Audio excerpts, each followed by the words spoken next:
Hello there. Today I want to talk about the 7 generations philosophy.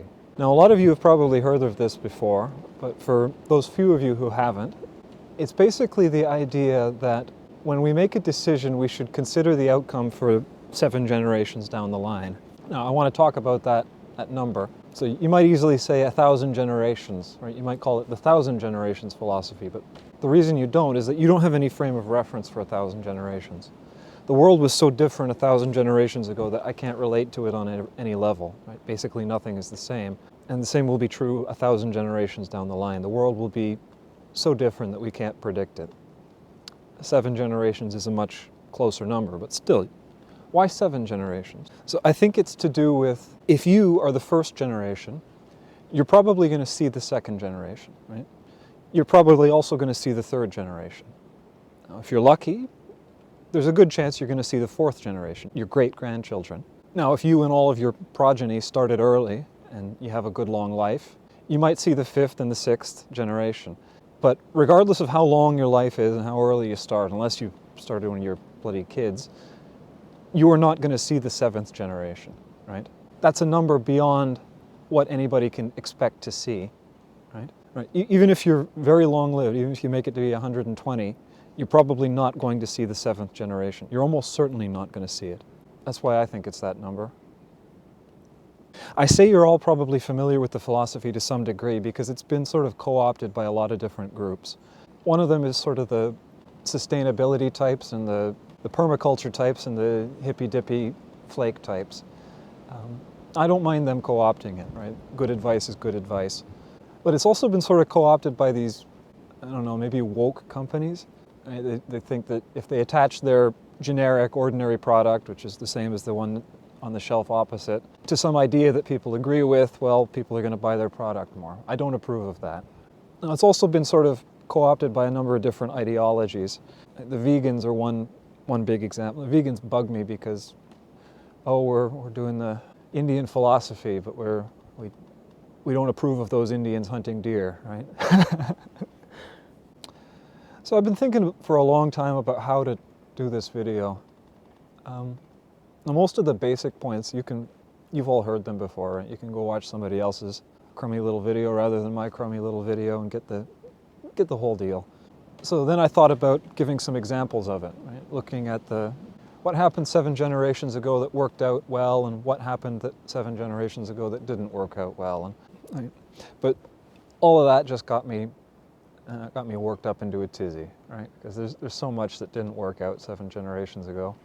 The other idea I had was I could talk about some of the ways that I'm trying to benefit the 7th generation, some of the ways that you could benefit the 7th generation. I'm a semi-unemployed man in my mid-20s who doesn't entirely have his life together. It would be a little bit rich, me giving you life advice. And besides, I don't know your situation. You can probably come up with things that are more applicable, and if you can't, there are probably people in your circle who can. My farming advice isn't going to be much use for somebody way down in the middle of the desert, is it? So the 7 generations philosophy, it's in use by a lot of First Nations groups right across the continent. Even in Hawaii, I think they got something similar. But the version that most people are acquainted with comes from Iroquoian belief, right? It comes from the Great Law. I think the idea probably existed before Confederation, before the Peacemaker came along, but the version most people are familiar with comes from the Great Law. Now, there's a paraphrasation that I've heard a number of times. In all things we should consider the well-being of the future generations, even those not yet born whose faces are still beneath the earth. And that in this consideration our skin must be 7-fold thick, thickness of 7 spans, something along those lines. Now that's the part I want to talk about, because in all of these videos that I've watched on, all of these lectures and essays and whatever, this is something they don't talk about. They don't talk about the thick skin part. Everybody always focuses on the hopeful, the wishy thinking type stuff. But there's a reason why that was included in the verse. Now, one interpretation is that the sevenfold thick skin, each layer represents a vice that you must ward yourself against. Right? I must ward myself against my greed and my arrogance and my overconfidence and such in my consideration of the future. Right? I must purify my mind in the consideration of the future. Now, other people take the sevenfold to mean the 7 generations, right, and 7 lifespans. I take it literally, right? Thick skin. I think there's an important reason why it was included there, because acting for the future has a cost. Right? Anything you want to accomplish requires some effort. Right? It requires a bit of suffering. You need to ward yourself against the suffering that you're going to have to endure for the benefit of your children and your children's children. So one example off the top of my head is the global warming thing. We all know what you have to do to fix global warming. You have to make smarter purchases. You have to stop driving so much. Right? Stop flying on vacation halfway around the world.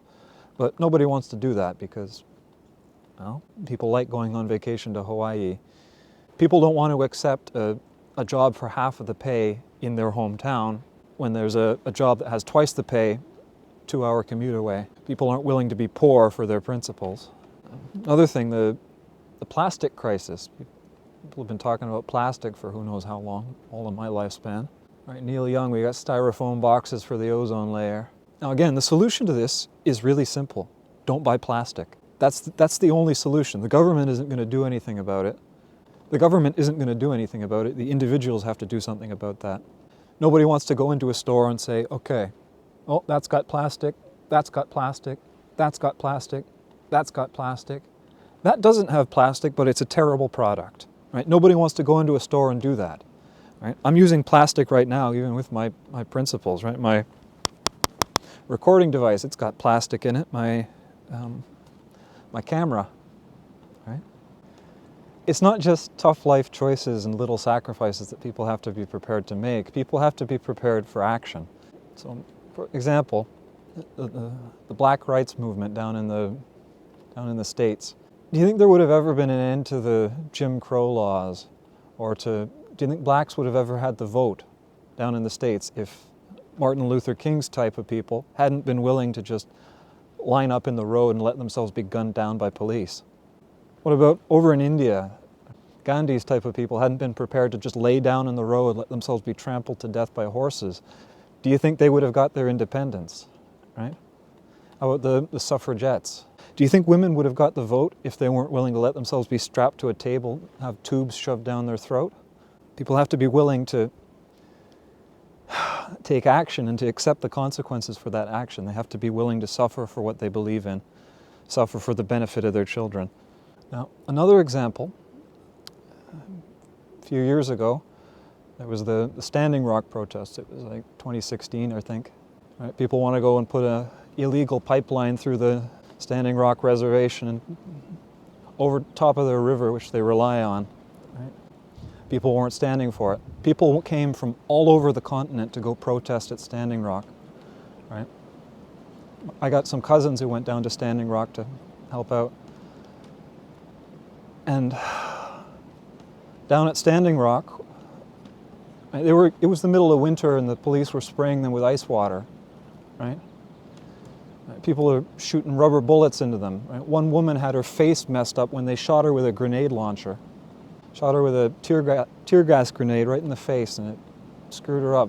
Another woman got mauled by dogs. Right? People went down there and they endured a heck of a lot of hardship and then they won. Right? They suffered so much that the American veterans, they decided, heck, we're not going to stand for this, right? We're not going to stand for our military and our government going and beating up these people who are just trying to defend what's rightfully theirs. We're going to go and support them, and we won, right? And then Trump got elected, and he used his executive powers to override all of the victories that we'd had there, and he pushed through the pipeline in record time, and so all of that suffering was for nothing, right? All those people who got shot and tear gassed and ice watered and who gave up a significant amount of income. Right? These people had to get out of work to go down there. All of these people from all across the continent who went down there and suffered for over a year, all of their work was undone by a word from an inconsiderate man. right? And we lost after winning. And that's another thing that you have to steel yourself against, because after Standing Rock, a lot of people just gave up, right? With all of our efforts, all of the efforts of everybody across the continent, working together towards this one goal, suffering together as one, you can't fight the hatred of one man. It showed a lot of people that there's no point in anything, no point in even trying. And you can't think like that, right? You need thick skin so that you can endure the defeats, right? As well as the hardship that comes with those defeats, right? You need to endure the defeats so that you can live to fight another day, right? You need to be out there fighting every day if you want to get something done, right? Because people are just going to walk all over you. And